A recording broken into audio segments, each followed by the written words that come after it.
صاحب نصاب اس شخص کو کہتے ہیں جس کے پاس 7.5 تولے سونا یا 52 تولے چاندی یا اس کے برابر پیسے، زر، رقم یا کوئی تجارت کا سامان، اگر کاروبار کرتا ہے تو اس کی قیمت کے برابر تجارت کا سامان، یا یہ مکس چیزیں بھی ہوں، کچھ سونا پڑا ہوا ہے، کچھ چاندی پڑی ہوئی ہے، کچھ سامان ہے، تو اس کا ٹوٹل کریں تو وہ صاحب نصاب بن جائے، تو اس پر قربانی کرنا واجب ہے، اس پر قربانی کرنا واجب ہے۔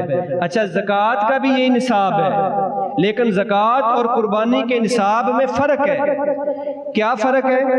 کہ زکوٰۃ کے لیے لازم ہے کہ سال گزرے اس نصاب پر، لیکن قربانی کے لیے سال کا گزرنا لازم نہیں ہے۔ مثلا آج اگر میرے پاس یا آپ میں سے کسی کے پاس اتنی رقم آ جائے جس سے وہ صاحب نصاب بن جائے تو اسی وقت قربانی اس پر لازم ہو جائے گی۔